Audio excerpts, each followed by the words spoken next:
Hello there. Thank you for watching News Echoes. Today we bring you global affairs. I'm so happy you are watching.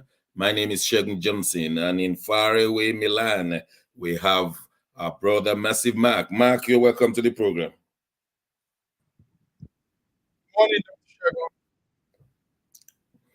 Dr. Today morning, we have yes, I can hear you loud and clear, and I'm sure the rest of our viewers can hear you too. Today we have a load of things to discuss, and so we better start immediately. The issue on the international scene has been the Libya flood. I'm sure many people must have taken notice of it now. We understand that is a great tsunami effect that is going on in Libya. The city of Derna was flooded by the coming together of two dams. There was this torrential rain, and when these two dams were breached, the whole place was devastated. At the moment, 5,000 people have been declared dead, 10,000 missing, and the houses under rubbish. And someone has declared the town as the Dam of Death. And many journalists are running there now to give stories back home. Many people are now claiming that it's been a long time coming because of corruption within the leaders who refuse to service the two dams because of international neglect. And of course, people not taking Libya seriously these days. Mark, what have you been hearing from this devastation that is happening to thousands and thousands of people, especially coming after the Moroccan earthquake the other day? Thousands of people died in Morocco, 45 miles north of Marrakesh, and now we have the Dama Dam of Death. Mark. Thank you, Dr. Shagun. The screen is showing some things there. Yes, it's been like hell in Libya. More than as at this morning, the numbers is up to 6,000 now. Yesterday was 5,000, but we're hearing 5,000 and some hundreds. So maybe by the end of today, it will be 6,000 presumed dead in Libya after the catastrophic flooding that broke dams and swept away homes. It's serious. Libya is submerged. Those killed were also some tourists. We had in the northeastern city of Tobruk. Tobruk said they had some Egyptian tourists there, and all 145 of them are all dead. Also, like we see in the pictures, it's terrible, Dr. Shagun.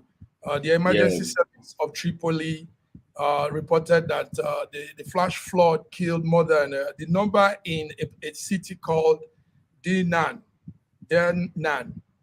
is even rising too.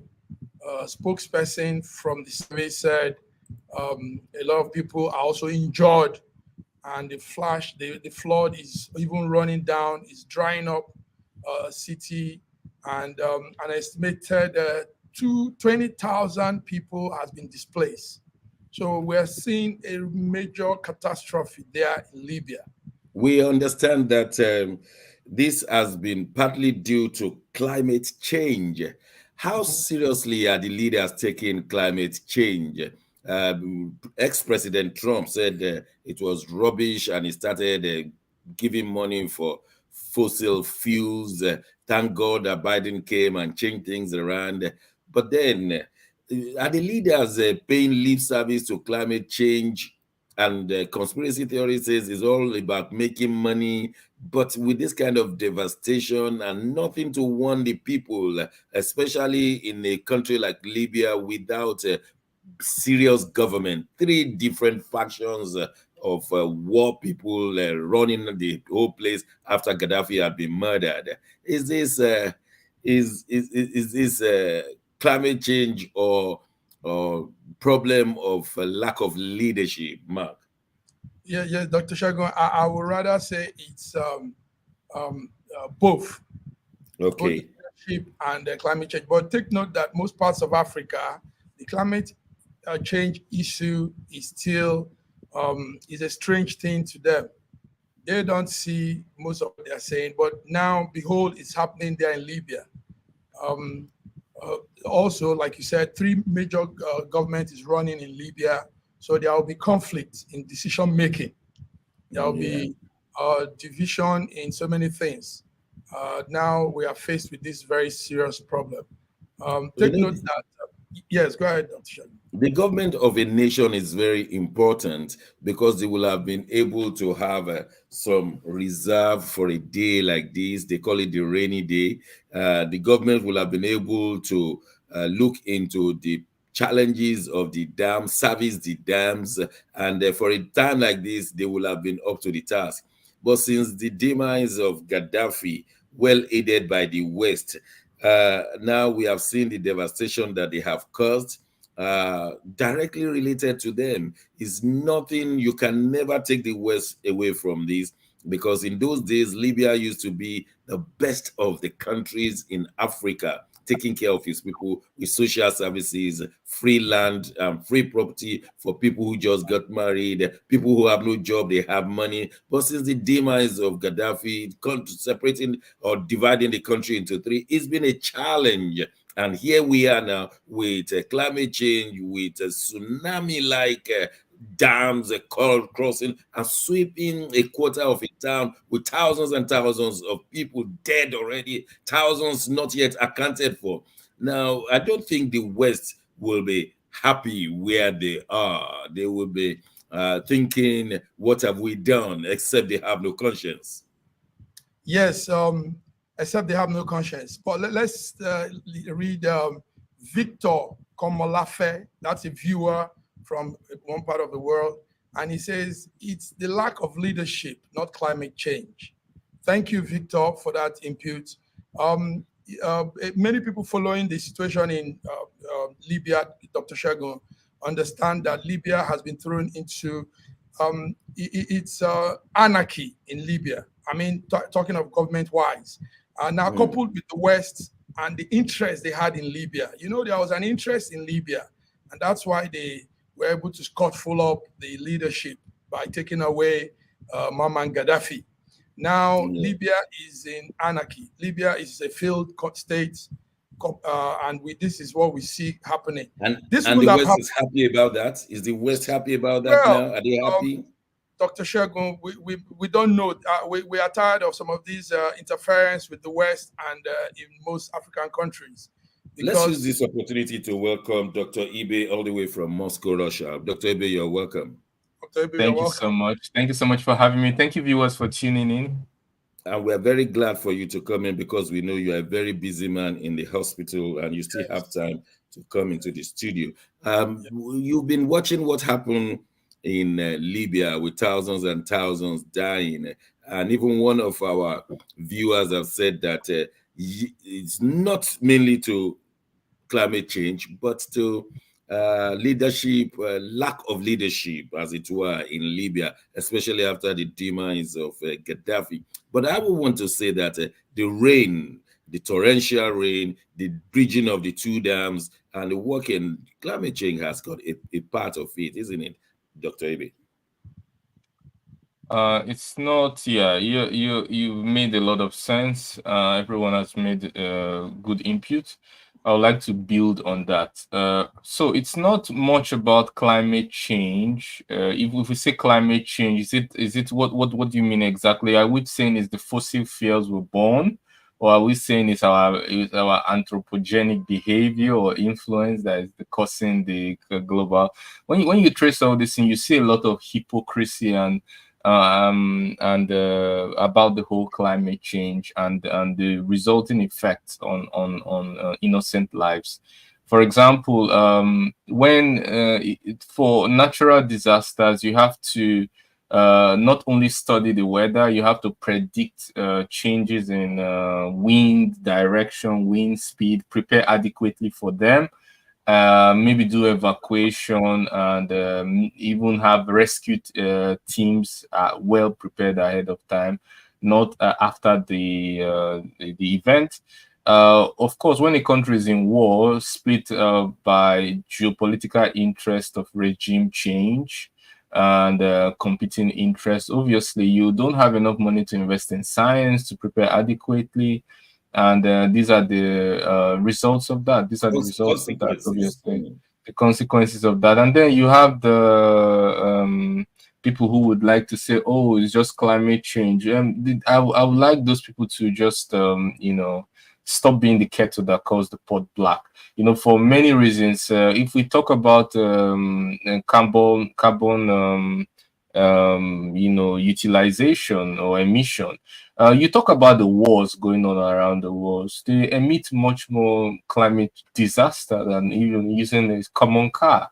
An armored car will consume much more diesel than a car you used to, or a bus you used to transport so many people. But at least it will be transporting a whole number of civilians to for economic acting, economic exchange, rather than more Yeah. destruction and But, more destruction. Dr. Ibi, but there was a storm named Daniel. They said this storm Daniel was in a biblical proportion, and it has led to the breaking of these two dams together. That is a natural disaster. You say that the climate change debacle has not caused that one to happen, or it's just natural? Natural disaster has always happened since the beginning of time. What is different now is the ability to predict and to prepare for them. That is what Mm. science has gotten us to: more accuracy in prediction, more ability to prepare for such, and even when they occur, to be able to rescue. Like I said, rescue effort. This is the difference between now and maybe many years ago. Climate change there'll be more natural disaster, but when we can predict them on time, then the results are different, it's diametrically different. So we The can see lack of preparedness for this, and you can trace the causes of that. residents, the residents of Dema said they were given few minutes to run away, that it was like tsunami. There was no time to run away. Mark, how So prepared? sorry, let me add something. I would like Yeah, to maybe warn the policymakers in Egypt, yeah. because that's where the wind is blowing towards. Don't say you don't know about it now. It seems to be going towards Egypt. I hope they would be prepared for that. If the predictions are right, then they should start preparing for the potential consequences of such. Honestly, I love the way you are warning these nations, because preparation will help us in preventing of many deaths. And I'm going to give a personal example in a moment. But Mark, with the residents of Denver said they were given few minutes to run away. That there was no way a whole city can just start running when this storm started. Uh, what could they have done to prevent deaths of tens of thousands? Well, they couldn't have done much, Dr. Shagun. Take note that Libya is by the coastline of the Mediterranean Sea. So Mm. no matter the amount of announcements or you can't help it. And what we noticed from most of the cities that were affected is they were more like the hinterlands, the village part of Libya. So there were mud houses. The structures there were not very solid, so it was easy for the storm, the waters to overrun the whole city. So and now we see houses turned into shreds of clay and Mm. everything. Yeah, so that's to tell you how that those parts of the city is. The structures are not very When solid. you look, thank you, sir. When you look at a country like Japan, it has prepared for earthquakes because they do experience earthquakes a lot in Japan. Most of their high rise are built on springs, and when time they have a small earthquake, the houses just rock to the left, to the right, and then finally stabilizes. So there's a major scientific preventative activity that has gone on over the years. Japan has learned. I'm told that Turkey has learned too. A lot of earthquakes do happen in Okay, I was Turkey. about to say that. Yes. Yes, and so they too have learned to prepare for such things. And I even have a personal experience. My son went to Turkey and was in a particular hotel, and he slept. And in the middle of the night, the house was rocking to the left and to the right. He opened his eyes. He saw the television in the room sliding and falling, and he felt, "Oh, what film did I watch before I slept?" And he just closed his eyes. So that's why it's not good to watch film before sleeping. So he closed his eyes and slept again. So when he woke up in the morning and everybody was talking about the earthquake, he said, "What earthquake?" They said, "Didn't things move in your room, your wardrobe, your television?"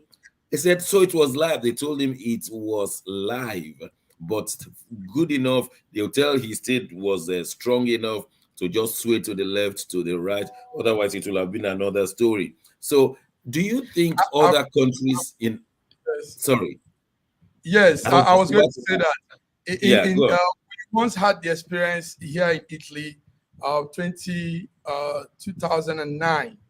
I was living in a city called Como, and Mm, in the middle of the night, around 3 a.m. in the morning, I noticed my wardrobe was mhm. vibrating, my TV, the house was, there was that boom, boom, boom. And like your son said, I didn't, because we've never had this experience before. So I thought it was probably maybe somehow my head was turning around. In the morning, we Mm, had yes, there was a tremor, there was a quake, and some houses had collapsed. Some people had been injured. So I said, so that was real. it was That's the real. house moved. It's scary too, very very scary. Could you please read what some of our viewers are saying? They're not visible. Yes. To read this one Okay. out. I think Yes, it's Victor. from Komolafe. Yes. Kamalafe, he said the world is a tremendously complicated system, and most of the Mm, time, a wide range of components interact to produce a particular result. Although there was a lot of rain, which may have been brought on by climate change, it probably wasn't enough to trigger that calamity. The dam's poor upkeep was another issue that played a role. Despite the dam's inadequate management had the option of releasing the waters before they reach the point of breaking the barrier. And he goes on and on and on. Thank you very much, Victor. thank you very And much, Victor. Shegun Shoyode says, Shegun Shoyode, it says, I think it's lack of planning and leadership. Thank you. Well, I hope all the African leaders are listening to this.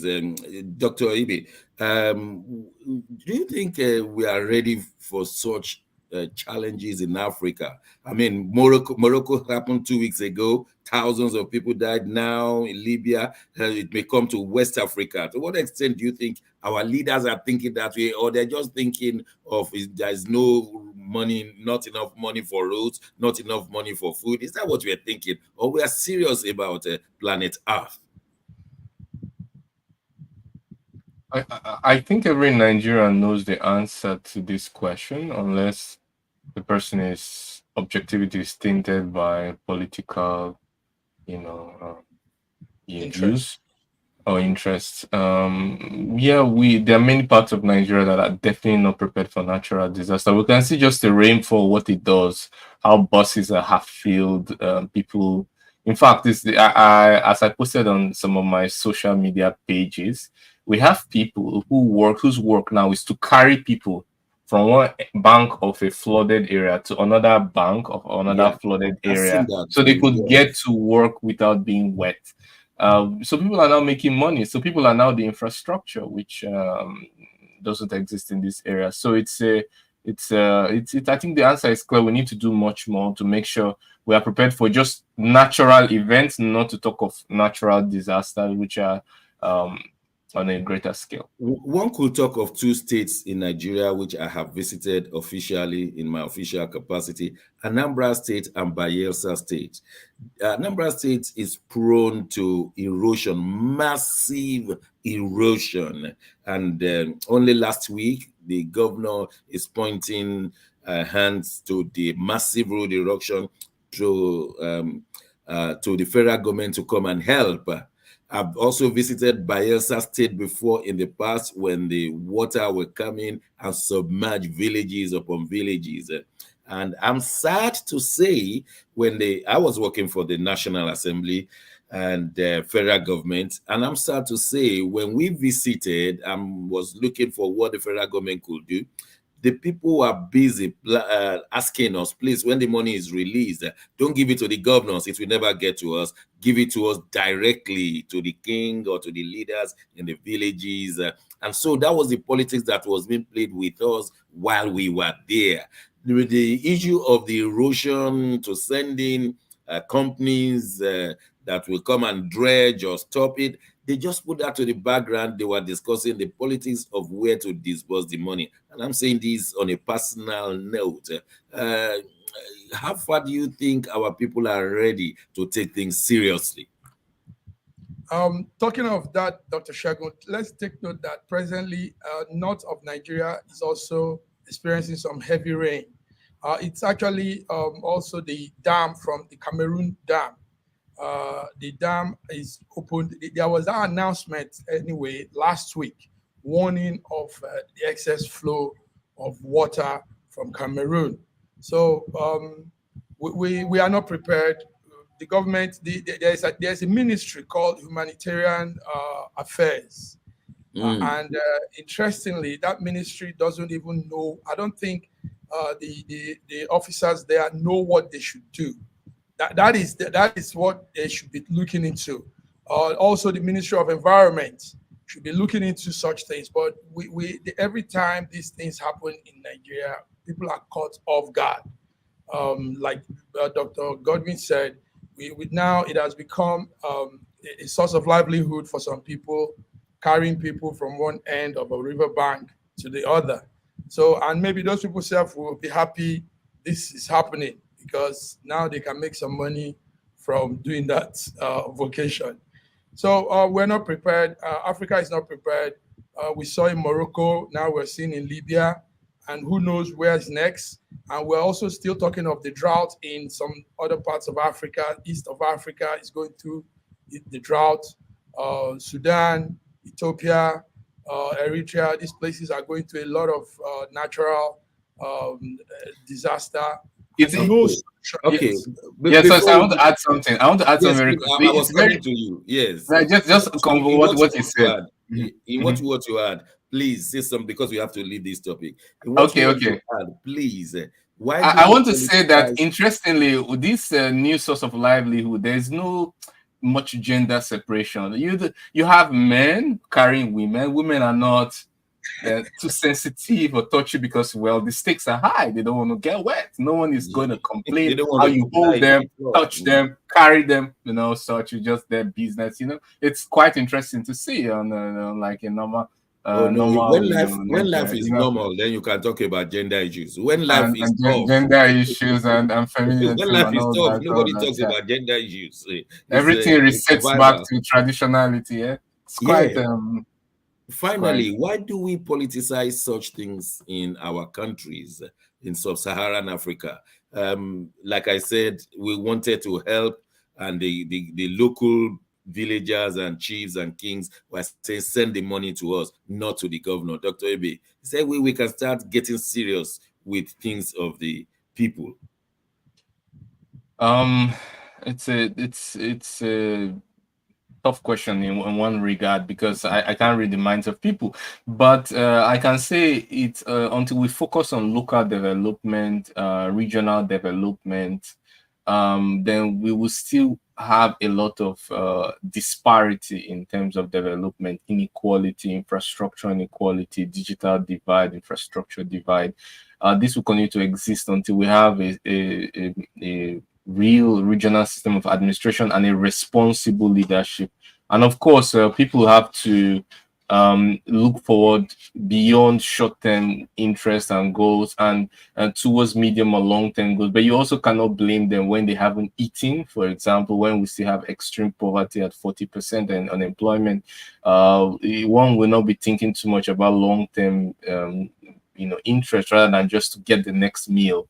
So I'm also very sympathetic and understanding to such people as well. Well, thank you very much. We just have to move on. We hope that. Sorry, before we move on, a last comment from Victor Komolafe. He Yes, go says, on. I was going to say we're just playing. I think he's saying in reference to this natural disaster coming to Nigeria. He says, Mm. I was going to say we're just playing in Nigeria. So thank you, Victor. He has made some real great inputs there. Honestly, Thank you. that is what it looks like. That is what it looks like. Nigeria has been very, very lucky that such things have not come in quantum. We will have found ourselves wanting.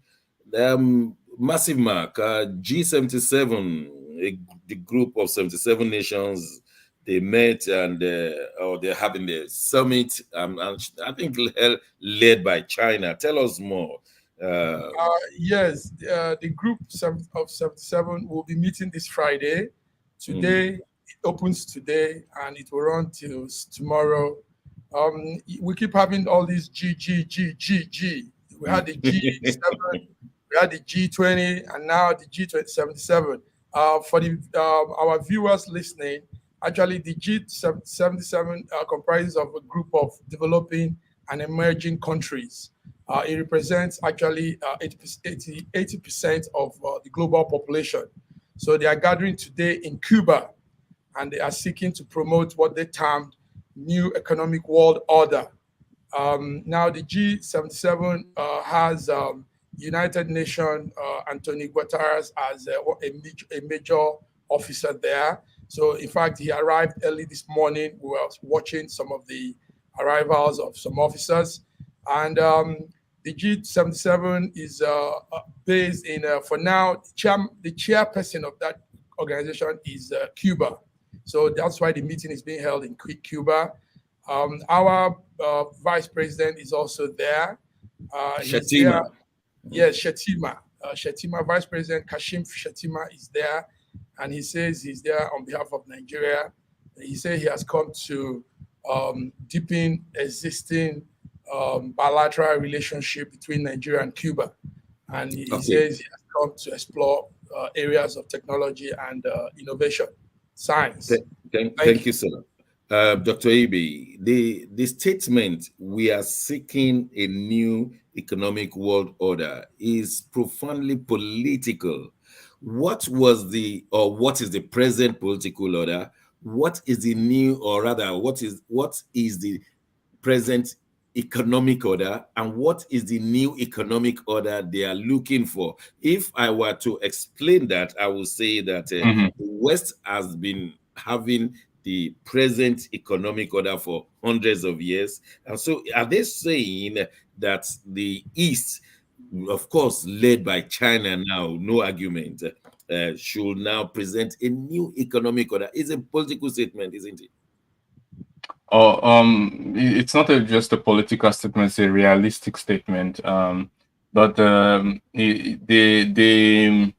how much traction they have in this is left to be seen.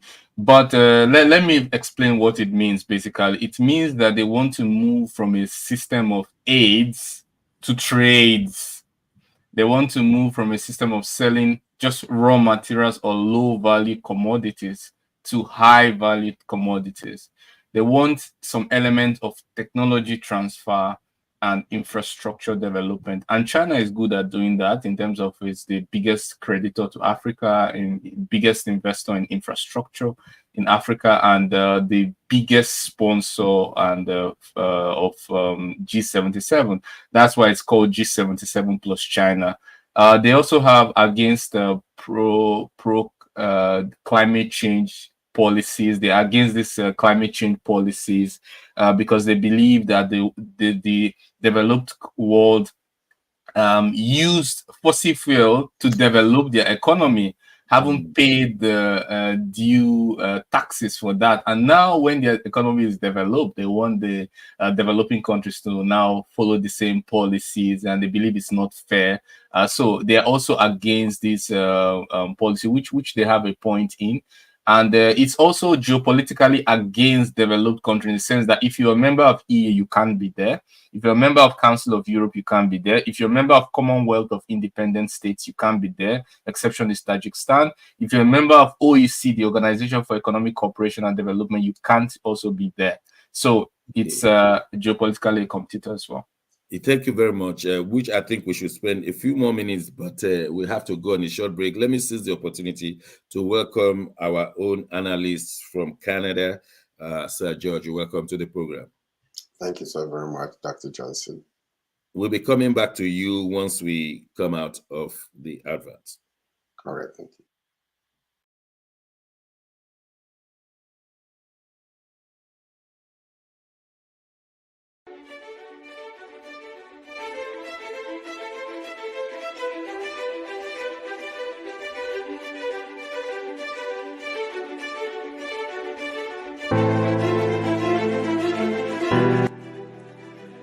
Hi there, I'm Mary Keurig, and I am a businesswoman in the United States, but I'm also the Global Content Vice President for the Sub-Saharan Open University in Nigeria.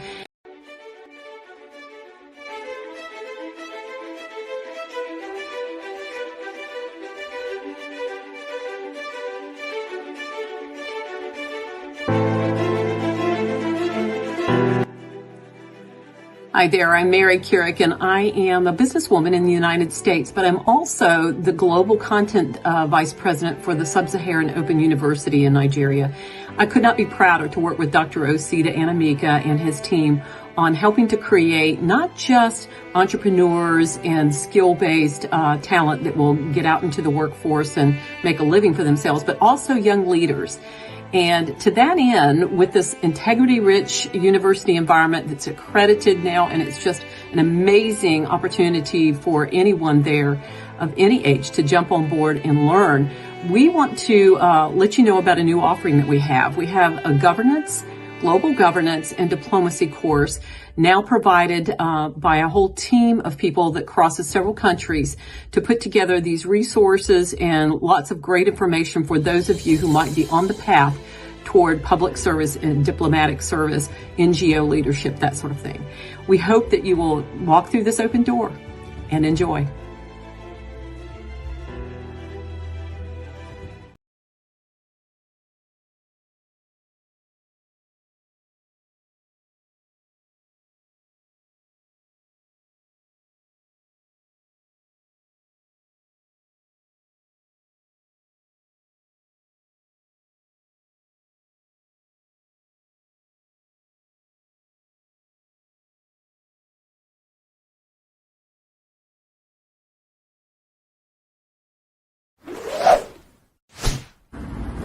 A year ago, I wrote a book titled The Final Solution, and I was trying to say to the rest of the world that there are challenges ahead. Now, a prophecy did come, and that prophecy is coming to pass. But I'm telling you, the final solution has been found many years ago in the Bible, because the Bible simply says, righteousness exalts a nation, and sin is a reproach. Be this world, changing your mindset. My Isaac. I am visually impaired. I'm a cripple. I'm crippled in both legs. I'm a builder. If you people can able to get me a laptop or smart big phone to be cover project. Baba Aduko from Nigerian of the Blind in Lagos State. All I just need now is a smartphone. I don't mind any type. Just for me to be selling my products and facilitate my job. With a smartphone with me, I can do my free traveling on the line, and I don't need to beg anybody for money again. Business Summit and Fair 4th edition is set to digitalize fiscally challenged business owners by gifting them smartphones, laptops to enable them do their business properly and effortlessly. Business Summit and Fair is an annual advocacy business program advocating for friendly business environment for SMEs in Nigeria and fiscally challenged business owners. Since the inception of this program, we've revived so many SMEs and taking up the streets. So many beggars, inculcating in them the spirit of owning and doing their own businesses. Since after the COVID, many of them have been left behind for lack of having smartphones and laptops. Then they used to have their businesses along the road or in a marketplace. Now there's a need for them to be carried along into the e-market, and we need to do that by gifting them smartphones and laptops.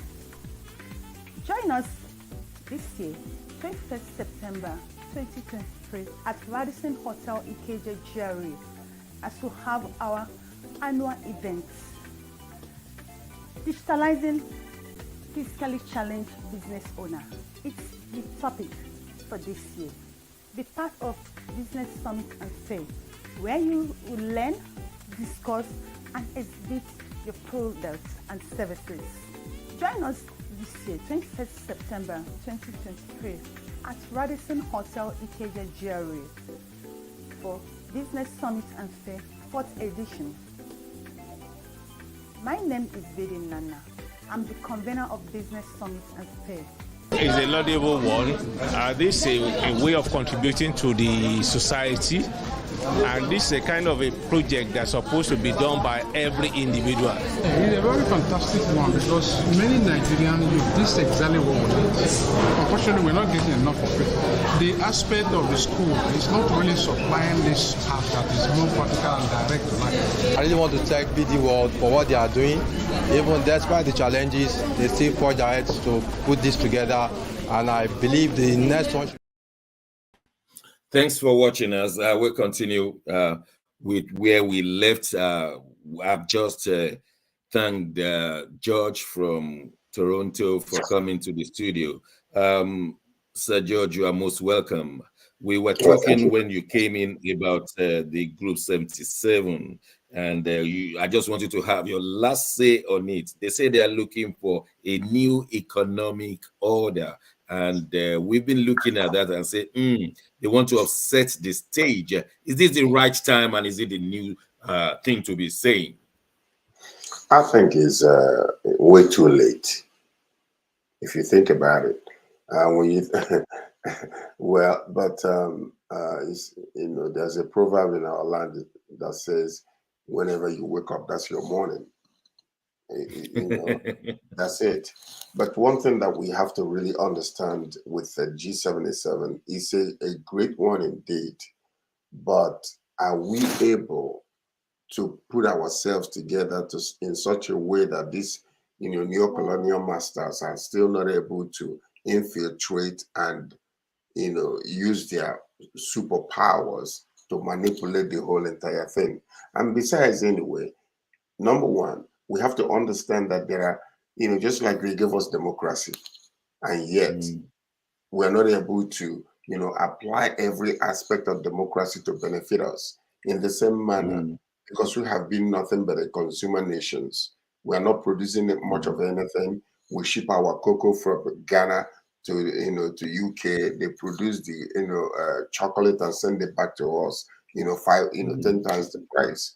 So when we become manufacturer, producing countries where we can actually manufacture our own resources and our own minerals and be able to sell it into the international market, because one of the major problems we have with the G77, it is a great idea, but yet, say for instance, uranium, what is happening in Niger right now, what France has been doing with these people, up to 80% of their uranium is being used, you know, to power France. But yet, if you go to Niger, they're depending on the dam that they're sharing with Nigeria to power themselves. They're depending on us. So are we able to convert those raw materials into usable products that we can actually use ourselves and sell in international countries, you know, even to these great other nations? So if we're not able to, you know, manage our resources very well, they can still manipulate us and still buy it pennies on a dollar. So yeah, thank you very much. What you have introduced into it is absolutely profound, and I was about to close it up, but no. Dr. Ibe, I very much appreciate you living in Russia and understanding from the perspective of the Russians, especially imperialism of the West on, say, African countries to start with. And we know that cultural imperialism is one of the toughest imperialism, where people's minds have been taken away from their own culture into another man's culture, called assimilation during colonialism. And so for them to now say we want a new economic order, how will Qatar in Ivory Coast, how will he take that one? How will he say, yes, let's overthrow France from the Francophones? How will Nigeria say, yes, let's overthrow Britain from Anglophones? The way, the level of leadership in African countries especially, will it allow for new economic world order? I'll start by saying we actually need both the East and the Western powers because they add significant value to the world. But the issue is the disproportionate development and the economic divide, digital divide, communication divide, social economic divide. And it's like a great wall, like the Great Wall of Berlin. And we can only look on the other side and become immigration risks rather than benefiting from the dividends of our natural resource endowment. And the fact that African countries are stuck in it means that there's a great awakening. They are rejecting neocolonialism, and that has a lot to do with not only selling, exporting cheap raw materials and re-importing very expensive finished goods and services, but taking part much higher in the value chain. And that has to come with education, technology transfer, investment in infrastructure, and investment in human capital development. And these are the things that we can see. And we can see that there's much more uprising in the Francophone colonized countries than the Anglophone colonized countries. This is because there's also that much more disproportionate development, seemingly, and economic predation by the French colonized regions and the English colonized region. For example, doing trade not in your own national currency, but in franc, or whatever country currency is printed by the French, keeping your reserves, half of it in France. So you basically can do very much and under those kind of conditions. So of course we need this kind of awakening and this kind of demand for more, which we deserve, to be able to have an adequate plan, both a good foreign policy and domestic policy that allows us to make those deals, to know what our red lines are, to know what we are looking for, and to be able to strike good deals that get us to where.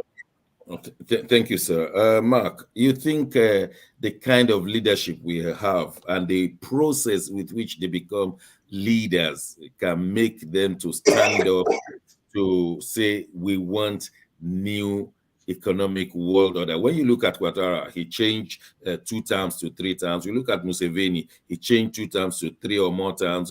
You look at Nigeria, the president has no certificate of any kind. And when you look at the weaknesses of each leadership in African countries, you think they're in a position to genuinely support Cuba to say, yes, we want new economic world order? Thank you very much, Dr. Shogun. Let me start by saying what I'm going to say now might not sound politically correct. The problem that we face in the world is trying to do things, say things the way it presumably is accepted. Now, the new world order, if we were to look at it, is for countries to, in their own terms, the way things affect them, do things economically that will benefit them.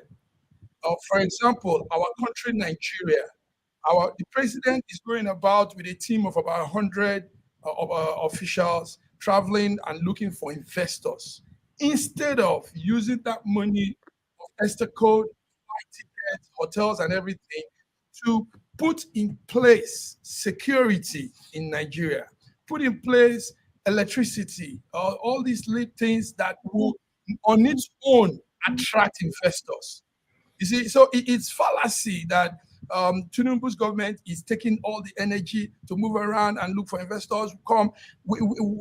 Let me say that I work with the embassy here in Western Europe.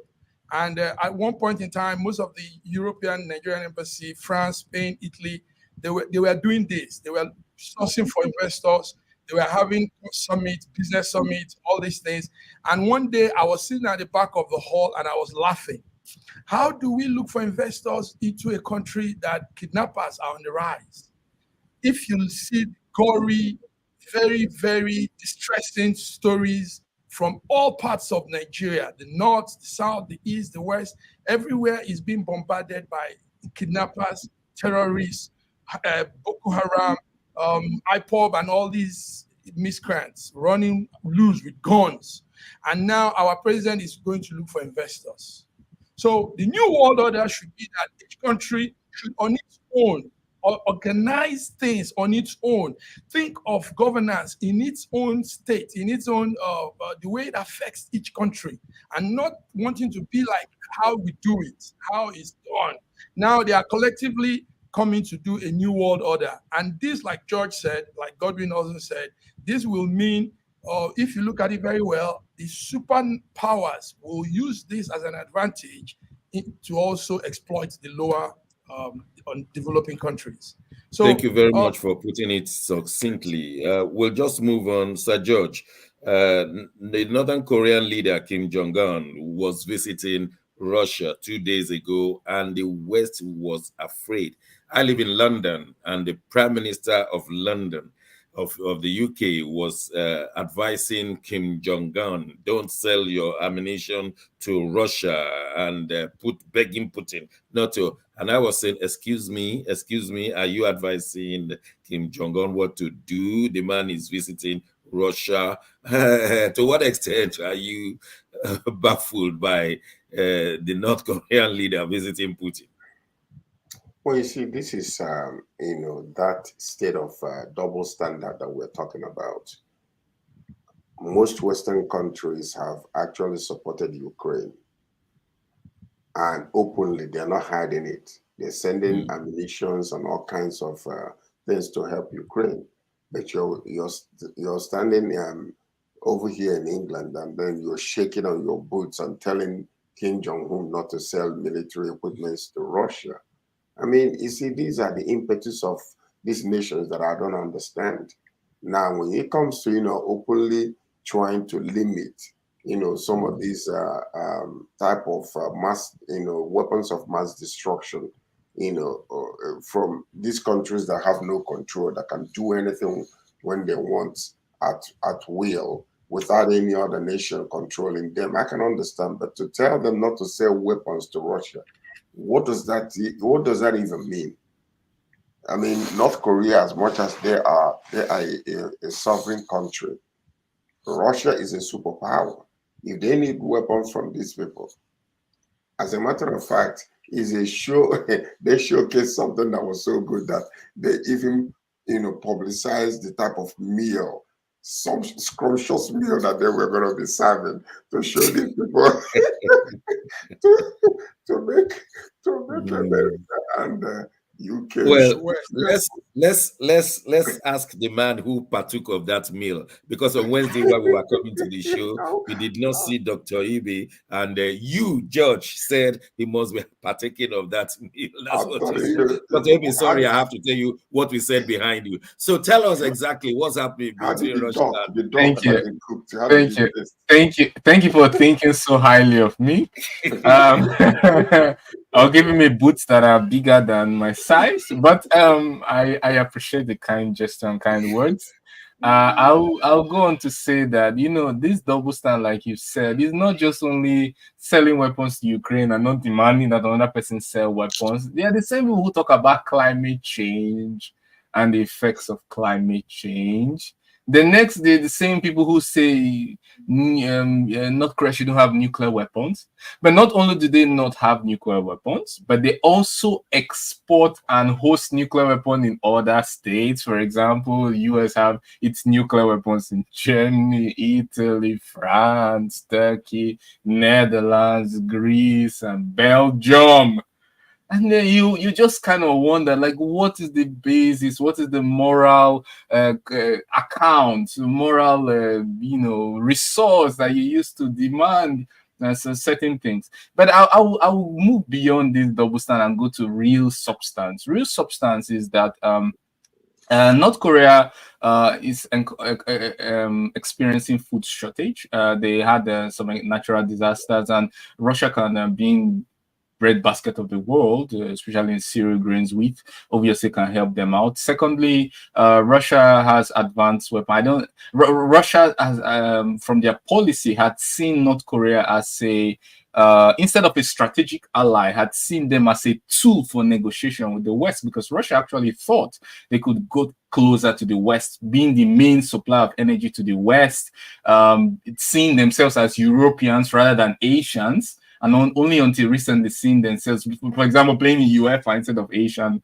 continental tournaments and all of that. So they were more of tool for negotiation. And in fact, Russia even supported the sanctions against North Korea, signed up on them, and especially limiting their nuclear programs, because Russia actually preferred the relationship with the West.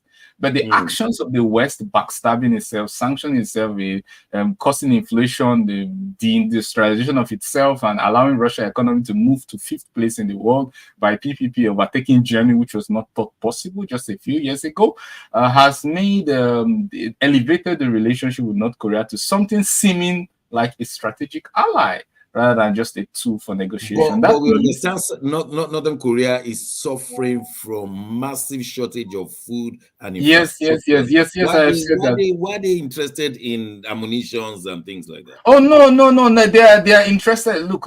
Russia could supply food. Like I said, Russia could supply food.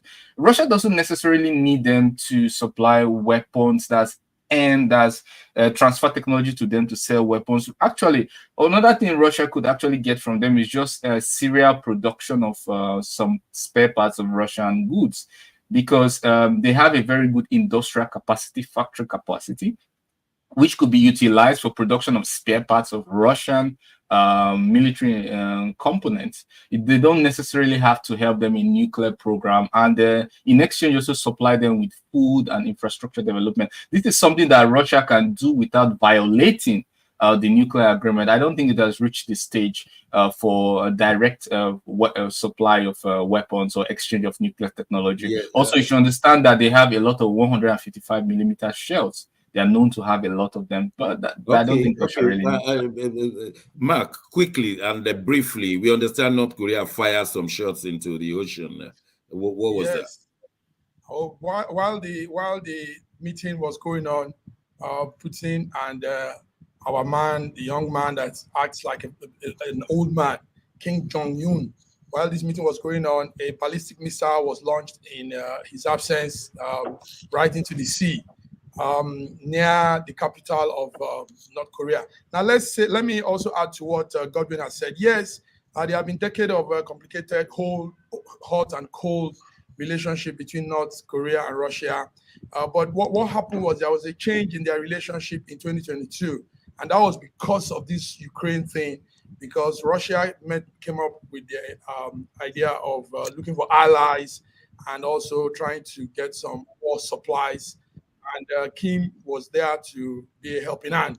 So that isolation has been broken. They are real close now, Russia, North Korea.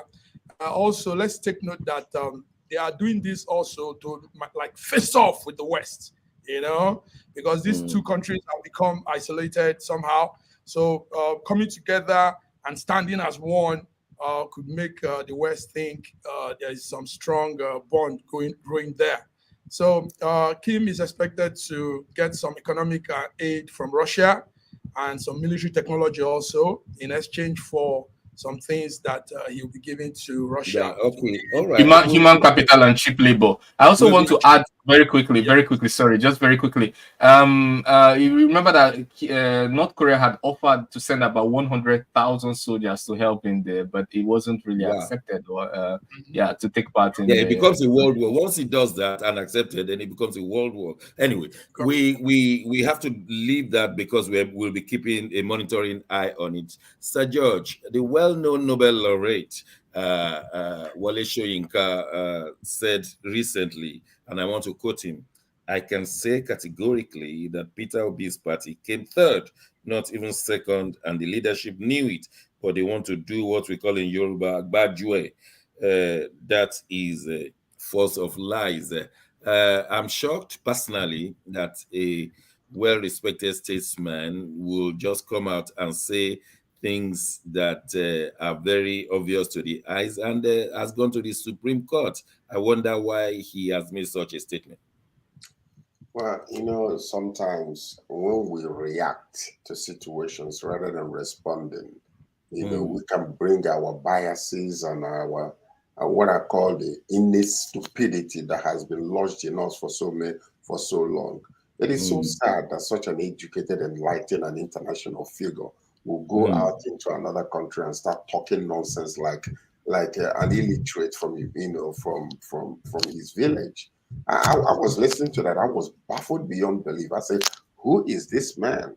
I met him before in Toronto here when he came here to do some work, promote some work that he was doing.